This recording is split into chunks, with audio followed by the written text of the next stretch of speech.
Reportage énergie avec nous aujourd'hui Jean-Paul Robert, bonjour. Bonjour. C'est une nouvelle saison qui commence, on va laisser derrière ce qui s'est passé l'an dernier pour vraiment attaquer quelque chose de nouveau cette année. Oui, bien sûr, on va non pas oublier, parce que je pense que l'année passée a été très difficile au niveau sportif, mais elle a aussi porté plein de choses au niveau du club, de la formation des jeunes, de l'apprentissage de ce qu'est vraiment le très haut niveau féminin en France et en Europe, puisque le championnat français est le meilleur d'Europe. Et donc on a beaucoup engrangé d'expérience, et voilà, donc maintenant l'objectif cette année c'est de transformer l'essai, de faire en sorte que cette expérience-là ne soit pas une expérience négative, comme on pourrait le penser de l'extérieur, mais devienne une expérience positive par tous les apports qu'on aura cumulés l'année dernière en Ligue féminine. Alors, il y a pas mal de changements cette année au niveau de la fédération de basket, enfin en tout cas pour les féminines, avec justement l'apparition donc d'une Ligue 2 qui n'existait pas. Comment ça s'est passé cette histoire ? La fédération a voulu, depuis plusieurs années, la question de la formation des jeunes joueuses françaises est posée. Elle est posée par les techniciens, elle est posée par les clubs, elle est posée par la liaison entre les clubs et l'INSEP, le centre fédéral ou les pôles. Et donc la fédération a repris le dossier, a mis le dossier à plat et a reconstitué l'ensemble des championnats en créant une pyramide qui comprend aujourd'hui 5 divisions en championnat national au lieu de 4 précédemment.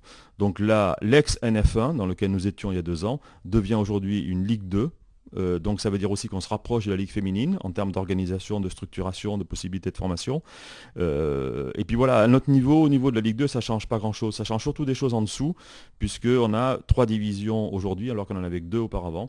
Ça change aussi beaucoup de choses sur les possibilités de formation des jeunes, puisqu'on aura la possibilité de labelliser un centre de formation qui va s'appeler centre d'entraînement, au niveau de notre équipe réserve. Ça veut dire qu'il y aura un cahier des charges à respecter avec un suivi scolaire, un suivi médical, avec évidemment un suivi sportif, technique, d'encadrement des jeunes filles, des jeunes joueuses, et c'est très intéressant pour nous. Oui, parce qu'on parle toujours, pour le grand public en général, le LABC, c'est toujours un peu l'équipe première qui est mise en avant, mais enfin il y a beaucoup d'autres équipes derrière. Médiatiquement, c'est normal que le public, le grand public, tout le monde s'intéresse à l'équipe première, c'est partout pareil et c'est tout à fait légitime. En tant que présidente du club, je pense qu'il faut s'intéresser absolument d'abord à l'avenir, à faire en sorte que ce club ne soit pas une coquille vide autour d'une équipe première seule, mais qui respire depuis les poussines jusqu'aux jeunes seniors, en passant par toutes les catégories, qui ait des équipes en championnat de France, en région, en département. Et c'est pour ça qu'on fait du sport aujourd'hui, c'est pour ça qu'on doit donner envie à des filles de venir faire du basket, et c'est pour ça qu'on doit être un club sportif proposant un échantillon de formation et puis une qualité d'accueil pour arriver un jour effectivement peut-être à jouer en équipe première, ce qui est le cas quand même de quelques joueuses du Limoges ABC aujourd'hui. Alors au niveau justement de l'effectif de cette équipe première, certaines joueuses sont restées, il y a eu du renouvellement, le recrutement s'est plutôt bien passé. Alors, on dira que le recrutement s'est bien passé lorsque on abordera les premiers matchs ou à plus forte raison lorsqu'on sera à la fin de la saison. De notre point de vue, je parle de Jimmy Rella, le coach, et puis moi-même, on est assez satisfait, mais on va voir, on a encore des joueuses qu'on n'a pas beaucoup vues. Il y en a une qui va arriver en septembre, il y en a qui reprennent ou qui n'ont pas encore repris l'entraînement parce qu'elles sont en train de passer des examens donc médicaux, comme il est de tradition. Donc néanmoins, on a vu ce week-end qu'il y avait des choses positives, en particulier au niveau du rythme, de l'intensité, de l'ambiance. On a une équipe qui est jeune, qui est survoltante, je ne sais pas si le mot existe, mais on va dire ça, et qui fait déjà preuve de beaucoup d'enthousiasme, et le public a été, je crois, content de les voir jouer. Donc voilà, on va essayer de tenir notre rang au plus haut niveau de ce championnat, et puis de proposer du spectacle, de faire plaisir à notre public, à nos partenaires, de nous faire plaisir, et que les joueuses soient contentes de venir aux entraînements et envie de gagner des matchs et puis qu'il y ait une cohésion dans le club. Oui, c'est ce que nous disait Jimmy, effectivement, le recrutement a été aussi fait en fonction de ça, d'avoir une équipe qui a envie de jouer, de faire du spectacle sur le parquet.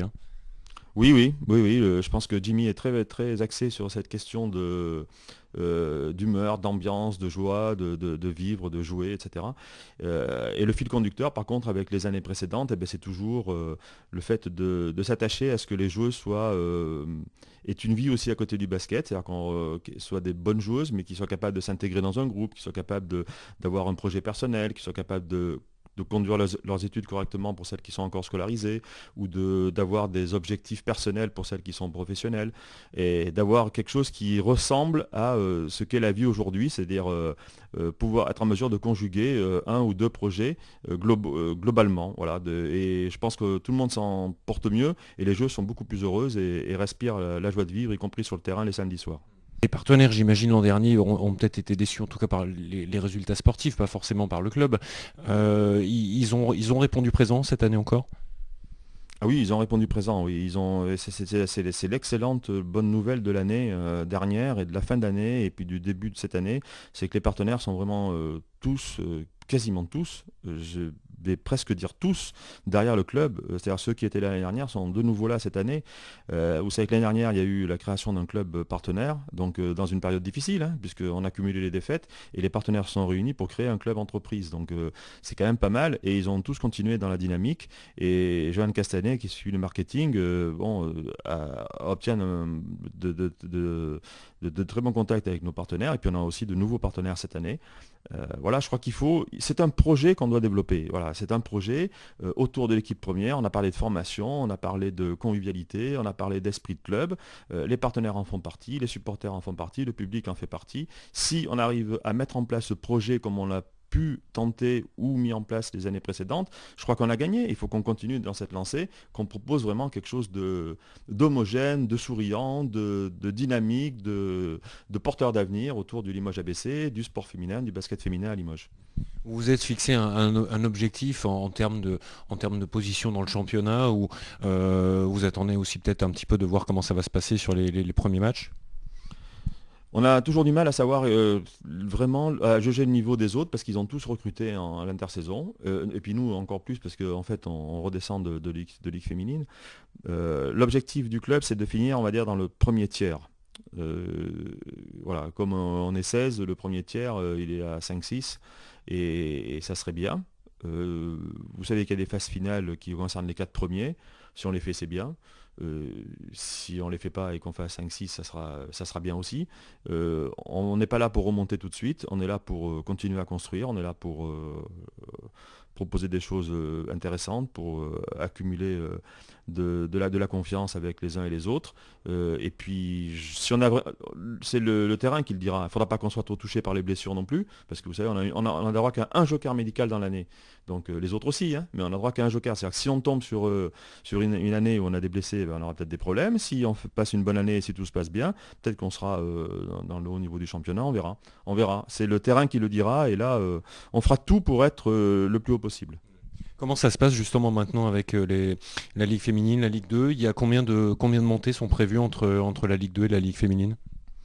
Ça n'a pas changé, il y a deux descentes de Ligue féminine et 2 montées de Ligue 2 vers la Ligue féminine. Le premier, à la fin de la saison régulière, monte automatiquement et organise le Final Four, comme on l'avait fait il y a 2 ans à Limoges. Et donc il y a un deuxième ticket sur le Final Four qui est donné au club qui gagne le Final Four ou qui est en finale, suivant le cas. Donc deux accessions en Ligue féminine.